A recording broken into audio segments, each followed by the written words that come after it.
然後呢首詩歌咧叫越行越近。停下在俗世的飛奔，凝望着夜空思想一生，無盡夢裏追尋，回頭便發現於黑暗自困。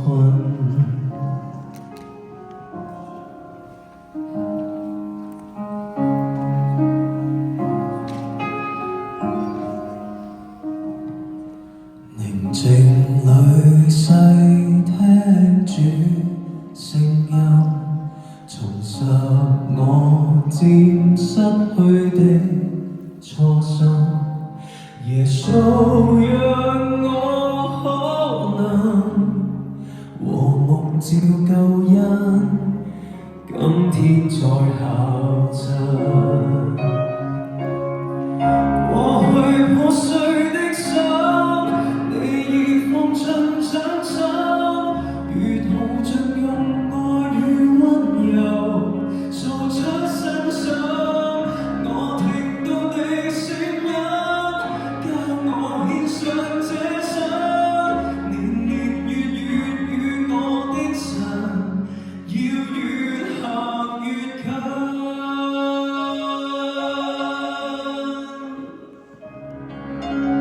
過去破碎的心，你已放進掌心，如圖像用愛與溫柔掃出身上。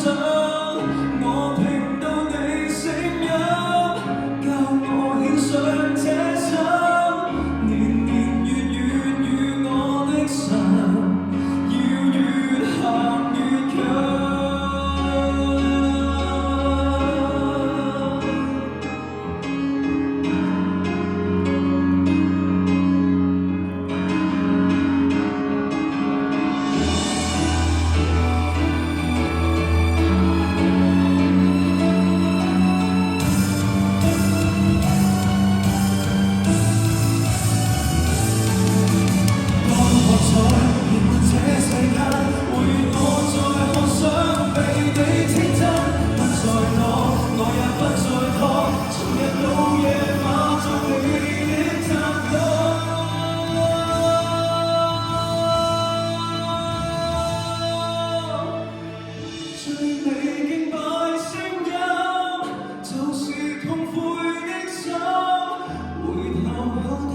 永記不忘我的初心，要獻上我感恩，順服敬拜一生，年年月月與我的神，要越行越近。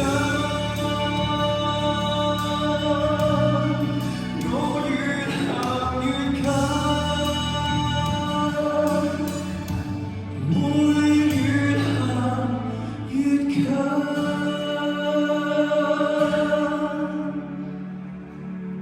感謝主，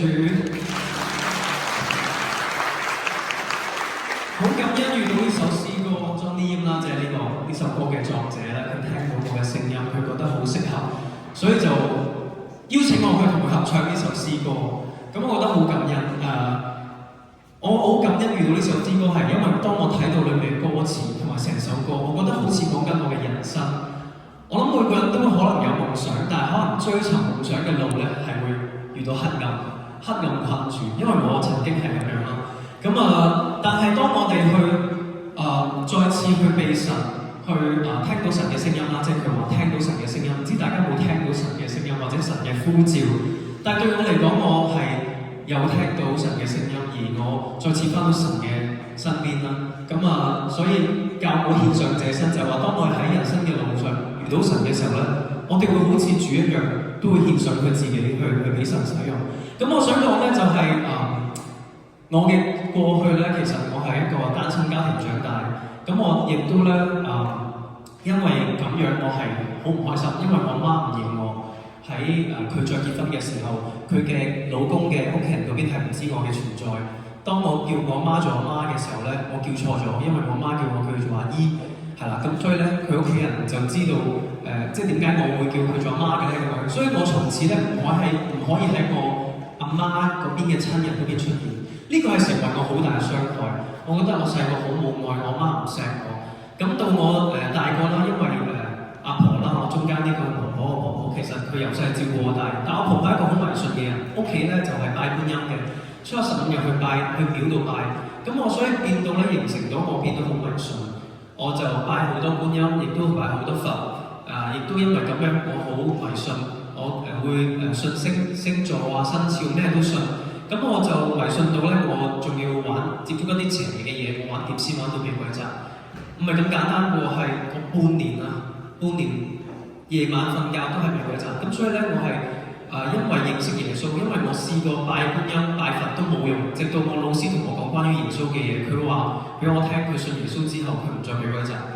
咁佢就同我講過，耶穌係一個復活嘅救主啊！佢為人嘅罪釘十架流出寶血。佢係一個復活嘅救主，所以佢能夠聽你祈禱。當時我聽完我係唔信嘅，但我翻到屋企嘅時候，我俾嗰陣我就試下叫耶穌救我，咁我嗌耶穌兩聲我都得翻，咁我就咁樣就經歷到耶穌啦。咁我記得我仲係因為我住閣樓然後下樓梯嘅時候咧，我就喺個廳度見到觀音，我就心裏面喺度諗：哇！我拜你咁耐，由細到大拜到即係拜到大，仲會俾嗰陣嘅時候晚晚都裝香俾你，你都幫唔到我。但係耶穌兩聲就得翻。所以我經歷到耶穌嘅幫助，但係喺我嘅路途裏面咧，其實我有經歷過跌倒啦，即係譬如啱啱歌詞提到就係話，我嘅夢想裏面我嘅黑暗自困，因為我為咗我媽，因為我媽成日俾我後父即係講粗口鬧佢啦，凌晨3、4點飲醉酒鬧佢啦，咁所以就成日夜晚都瞓唔到覺㗎。咁嗰陣時仲要喺我23歲嗰年咧，我就打999報警，因為我後父攞刀斬我媽。咁嗰一場交咧好大鑊㗎，佢就搬咗出去住，我媽搬咗出去住。咁跟住之後我就諗辦法，好想幫屋企。而所以當時我去咗台灣參加歌唱比賽。咁我參加歌唱比賽咧，其實就以為可以做一個歌手啦，但係喺台灣簽咗5合約，其實冇乜發展，就翻咗香港繼續比賽。喺嗰3年裏面，我不停參加唔同嘅比賽，應該有3度嘅比賽。喺我20歲嗰年，我媽自殺離開咗，佢燒炭自殺，而令到我好大打擊。我當時就係3日3夜瞓唔到覺，飲水唔食嘢，個腦裏面不斷係我媽嘅影像，我係好辛苦啊，好難過。咁跟住我就去咗我朋友屋企住，朋友住灣仔26樓嘅個單位。當佢咧哋翻晒工嘅時候，我行出露台，其實就喺嗰度想跳落去，因為我覺得我生命冇意思冇意義，因為我冇阿爸亦都冇阿媽啦。我覺得我嚟呢個世界唔知做咩嘅。咁當時咧，當我想跳嘅時候，我已經準備跳落去嘅時候咧，神同我講，即係我聽到，我覺得呢個係主嘅聲音喺我心裏面出現，就係話你仲有你嘅屋企人，仲有朋友，呢個世界咁大，你未見過點解你要死咁樣？咁當時我諗起我婆婆，因為婆婆係由細照顧我大嘅，所以我覺得，因為佢嘅女已經自殺離開，如果佢由細到大照顧嘅孫都離開，你覺得佢承唔承受到呢種壓力咧？我認為佢會好難過，所以我覺得我唔可以咁自私。咁我就嗰個朝頭早咧去咗赤柱碼頭度睇聖經，咁我遇到一位女士，嗰個女士就攞住本聖經行過，咁我就喺呢個赤柱碼頭睇聖經啦。咁跟住就遇到佢攞住本聖經喎，咁我就行過去同佢講，我話你可唔可以陪我睇啊咁樣？佢應承我喎。咁跟住我哋一嚟睇咗半個鐘左右咧，就傾偈。傾偈嘅時候我就話我睇咗聖經，我明聖經講咩，但我感受唔到神嘅安慰。而當時佢就話俾我聽，即係話可唔可以為你祈禱啊咁樣。咁我哋就一齊祈禱。當佢祈禱佢不斷話，即係佢祈禱嘅時候，佢話主耶穌，你安慰佢，你幫助佢，你醫治心裏邊難過啦咁樣。咁其實佢嗰陣時呢個祈禱咧，其實已經喊緊，因為我聽到佢喊，所以我眼望住佢，佢眼淚不斷流落嚟，我覺得好奇怪，點解一個陌生人要為我嘅難過流淚咁樣啦？咁跟住當祈禱，我就將我心裏面難過嘅講晒俾佢聽，我就話即係我媽媽啱自殺離開咗，好難過啊！即係將嗰啲孤單感啊，好痛苦嗰啲嘢啊，全世界唔明白我啊，即係嗰啲咁嘅嘢講晒俾佢聽之後咧，就好似喺心裏面嘅石頭逐嚿逐嚿咁樣掉咗出嚟。好啦，咁跟住咧，佢就問咗一個問題，佢話你咪成日嚟赤柱碼頭呢度？我話唔係，因為3年冇翻教，冇睇聖經，冇祈禱噶啦。跟住佢話其實佢半年冇嚟過噶啦。佢話唔知點解，佢話多數咧朝頭早咧好多公公婆婆喺呢度做早操。佢話佢哋因為好多公公婆婆做早操，佢冇辦法集中精神睇聖經，所以佢唔會選擇嚟嘅。但係佢話唔知點解佢 feel 到神要佢嚟嘅。佢話當佢嚟到嘅時候遇到我，佢話我終於明白我點解今日要喺度。佢話神派我嚟安慰你咁樣。咁我覺得好奇妙，即係我經歷咗咗2次人生好大嘅黑暗，而每一次神都係救我，佢令我唔再俾鬼責啦。其實我細個都見到靈體嘅，但係我想講就係聖經解答咗我嘅問題，因為聖經講咩咧？佢話咧，撒旦魔鬼都會化作光明嘅天使，即係我以前細個見到嘅一啲靈體咧，其實就係撒旦去呃我，而令到我迷信，而令到我去拜其他嘅嘢，去敬拜真神。但係當我經歷到耶穌呢一次、第2次，我媽媽離開，我人生絕望，我其實可以覺得死咗就算啦。但係神又再次救我覺得好感謝神啦，去救咗我生命啦。咁我每一次咧，即係其實已經15年啦，其實15年前嘅事。其實我好多時喺人生當中再遇到好多唔開心嘅時候，我思想神嘅恩典，神救我生命，所以我覺得我要為神去活着啊！聖經講咩啊？耶穌基督咧係無論醒着睡着與我哋同活啦，同埋佢為我哋死咧，叫我哋無論醒着睡着咧係與佢同活啦。即係神係好想同我哋一齊去行人生嘅道路。咁琴晚咧，我知道要分享少少嘅時候咧，我就諗我嘅奉獻，即係我嘅服侍係點樣？其實我琴晚睇聖經嘅時候睇到瑪利亞，唔知大家知唔知道瑪利亞獻香膏，佢將最貴重嘅香膏獻上，其實係極貴重。呢個貴重係佢嘅即係嫁妝，佢好貴重嘅啦。你知我唔知你人生當中有啲咩貴重嘅嘢去獻俾神。咁我就喺度諗啊，其實我都即係好感恩啦，即係我願意獻上我嘅時間或者生命啦。即係其實喺上年即係應該2年前咧，我參加中年好聲呢個比賽。咁其實我點解去參加咧？其實我都為咗主去參加呢個比賽嘅。點解咧？因為我曾經去咗呢個叫做泰北宣教中心，見到好多孤兒，而我覺得好想幫佢哋嘅。咁我雖然佢哋係孤兒，佢哋係即係冇錢、冇身份、冇屋企人，佢哋5歲到12歲係俾屋企人掉喺嗰啲呢個叫做宣教中心門口，咁佢哋就有100幾個小朋友。當時咧，我見到佢哋都幾心酸嘅，但係佢哋又好開心喎。開心係咩？因為有耶穌，佢令到我去咗呢度7日，其實咩都冇，但我覺得我好似去咗天堂，因為佢哋嗰種快樂，佢感染咗我。咁我演藝都有我已經9年前已經係入行做歌手，但點解要去再參加比賽？因為我知名度唔夠，所以我就走咗去參加呢個歌唱比賽，希望我成名或者有名，我可以為神去宣講更多嘅嘢，亦都可以即係幫呢啲小朋友啦。呢個係我嘅諗法，我冇諗到最後我係俾到最後，跟住攞到第4名，咁我好感恩。而喺就係攞第4名之後咧，好多教會同學校咧就1年裡面邀請我去分享，同埋Eternity 啦，佢哋邀請我一齊去澳門本來都有嘅，咁去澳洲。去澳洲3個禮拜去做短宣啦。咁但係我想講係一整年加埋咧，我做咗65場嘅佈道會。我覺得神係俾我生命，只要你願意去擺上你嗰一份，你用你嘅時間。我唔知咩係最寶貴，因為瑪利亞獻上最寶貴嘅就係佢嘅嫁妝，佢將佢成副身家攞出嚟俾主。但我哋可以俾到啲咩？我就諗，我嘅最寶貴嘅咧，我嘅生命，我願意將我嘅生命去為神去作見證，我去為神作見證。我有時真係連瞓覺都冇得瞓，我可能1日2場去做見證分享，都試過。有時可能朝頭早做完，瞓一瞓覺又再出去做。我覺得好感恩啊！即係神俾機會我去述説佢嘅恩典。